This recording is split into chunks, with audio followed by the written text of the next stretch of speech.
Thanks so much for being here. Thanks so much for inviting me to this very, very important event. And thanks so much, all of you, for supporting the travel industry all over the world.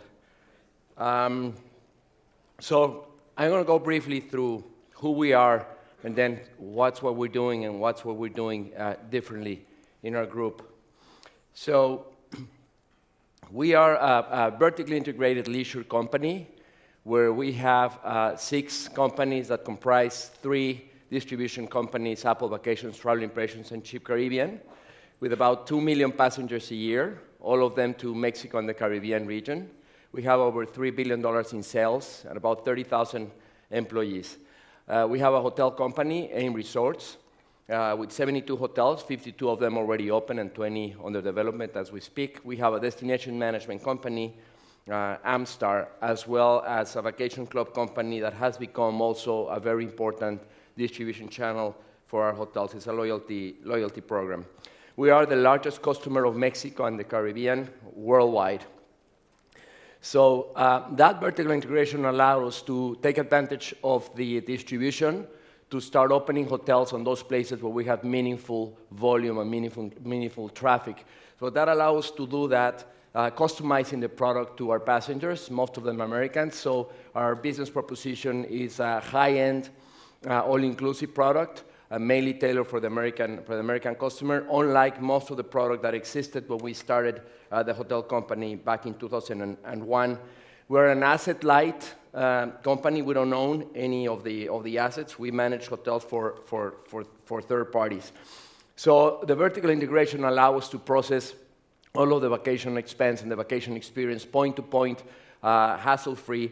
We deliver the customer the proposition from the moment they leave home to the moment they come back. So it's a hassle-free vacation, which is very convenient for as you know, the American traveler, which is not necessarily very adventurous. Out of the 2 million passengers that we have, again, heavily concentrated outbound from the US to Mexico and the Caribbean, about 50% of those are B2B, and about 50% are B2C.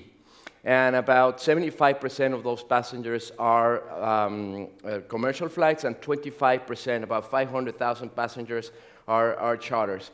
And as you can see, we have heavy concentration of routes and volume and traffic in certain destinations, and that's what is triggering our hotel company to take a multi-brand step rather than being one brand all over the world. We chose to go multi-brand in fewer destinations, and we concentrate heavily on those destinations where we have presence.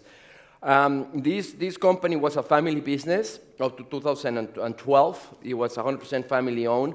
In 2013, we conducted a process, and Bain Capital acquired the majority stake on our business and kept the management team as partners.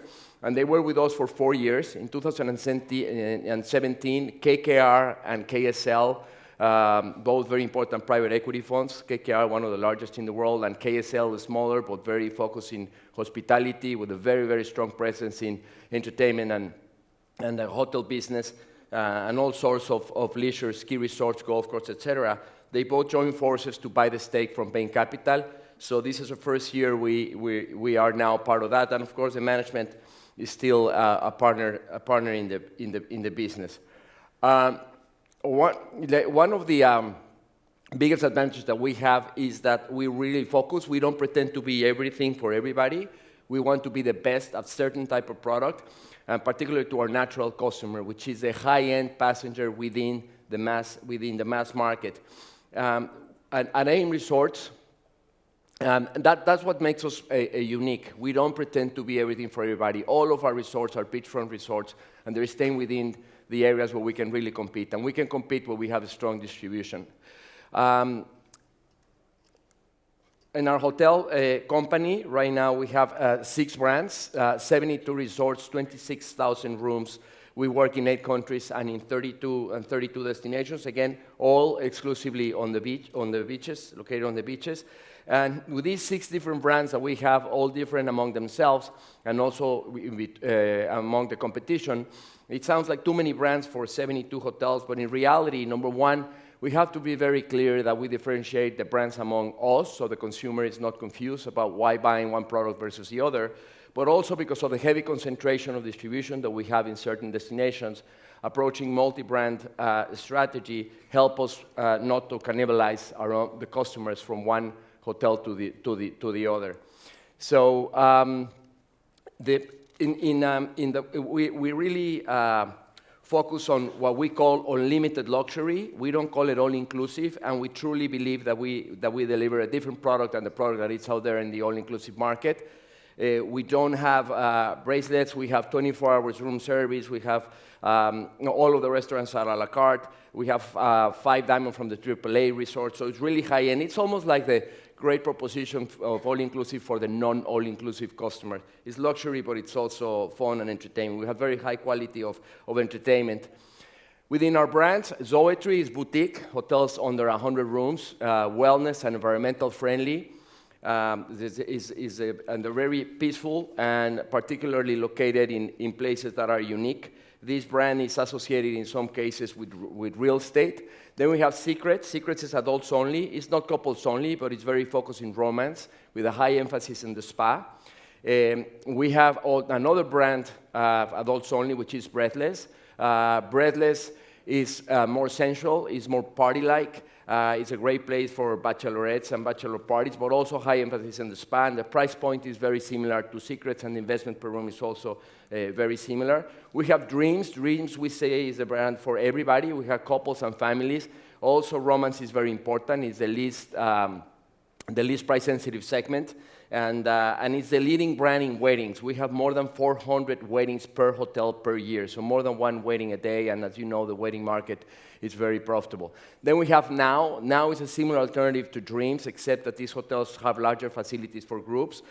We have a shorter length of stay and a higher facilities, larger facilities for conventions. So, and then we have one 4-star brand, which is Sunscape. Sunscape, rather than luxury, focus on the fun. Sunscape is fun, friendly, cheerful, dynamic, colorful. What sets us apart and makes us the strongest, we have a very strong customer base. Most of our hotel owners reinvest in our hotels. We have some owners that have now the 5th or the 6th hotel with us. Our business model is truly profitable. It's a very strong value proposition for hotel owners. And I have to say, and it sounds controversial, but in our space, in the all-inclusive space, in the packaging space, in our region, which is the majority of the market, distribution is more important than brands.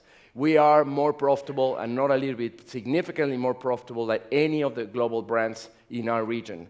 And when I'm talking about profitable, I'm talking about the true return on investment. In every location where there's any of the other global brands competing with us with similar investment per room, and even same architects in the same location, we are 2 to 2.5 times more profitable. We generate about twice as much EBITDA per available room than most of the global brands. So the distribution is a very strong value proposition, so the owners keep investing in our growth, and that's a wonderful vehicle to continue to grow on the asset-light model. We perform better in times of crisis. We were born in the middle of the crisis. Our hotel company started 41 days after 9/11. When everybody does well, we don't stand out. We're probably just one more player. And it is like having an SUV, a luxury SUV, that when the terrain is fine and you have a highway that it's clean, easy to drive, good weather, all the conditions are perfect, everybody, whether it's a Mercedes, a Kia, a Land Rover, a Jaguar, whatever, they perform in a very similar ways. But when it is in tough times, when the terrain is not good, when the tough conditions start, when the luxury SUV really shows a performance and stands out versus the competition, and that's exactly what we do. So during the times of swine flus, Zika virus, hurricanes, and then during the ramp-up period of the hotels, the time of stabilizing the hotels, that's when we really perform, and that's when we really shine, because we have the ability to steer business to the hotels that we manage. We act in counter cycles. So when we have strong times, when we're in the up cycle, usually what happens is that that allows us to build new hotels. That's when the growth on new construction starts. When we're in a down cycle, number one, it triggers higher margins on a distribution business. As we know, the more distressed inventory in the market, the better the distribution companies do and the more relevant they become. But also that triggers more management contracts, particularly conversions of existing hotels that are underperforming. So that's what we do, particularly again during the time of crisis. Even though the tourism has been booming, for pretty much for the most part all over the world, but very importantly in a region, we still have a lot of threats. We have the rhetoric of isolation, nationalism, travel bans, including visas, borders, Trump. There are so many obstacles that we have now, headwinds that we have to continue to strive through. So it is very important that all of us continue to manage the message and continue to have the education on the travel agent as well as the consumer of people to continue to travel. We have a great opportunity, particularly in the United States, because this is something that it sounds surprising here in Europe. Only 40% of the Americans have passport today. And as you can see, the growth in number of passports in the last 10 years is about 44 million new passports in the United States. And these are people that are willing to travel. They don't get passports just as an ID form. They do it with intention of actually use them and traveling. So just imagine that all of a sudden a country like Spain has a new France or a new Italy next door. So when it comes to outbound tourism internationally, the United States is in diapers. And that's a great opportunity that we're capturing. Cruise ships are taking a big portion of that, but of course we are taking a big portion of that. And within the leisure, the all-inclusive is the fastest growing segment. So two good news. Number one, again, 44 million passports in the last 10 years.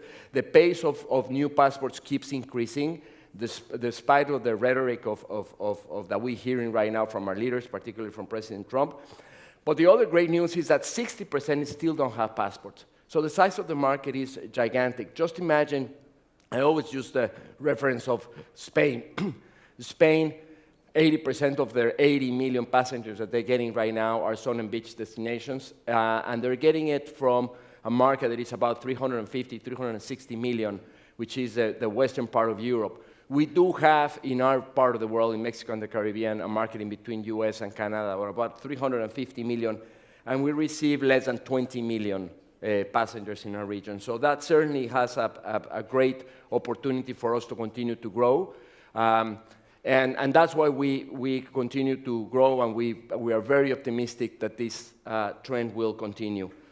Lastly, I just want to mention that I think it is our obligation on everybody in the travel sector, all of the horrific incidents that we're seeing with terrorism and these attacks that are happening in different places, that's a result of hatred, and hatred comes from fear. Fear is triggered by ignorance, and that's what we're feeding. Our governments in some places are feeding the ignorance to have this nationalism discourse. I think we have to go the other way around. The world would be a better world if everybody from one country travels to another one. That combats ignorance. And I think it's our role as business leaders, particularly in the travel industry, to keep promoting the travel from all over the world and promote tolerance. And that will continue to have people getting out of the comfort zone, moving around, and make the world a better world, particularly when it comes to travel. So that's it for me. Thank you very much.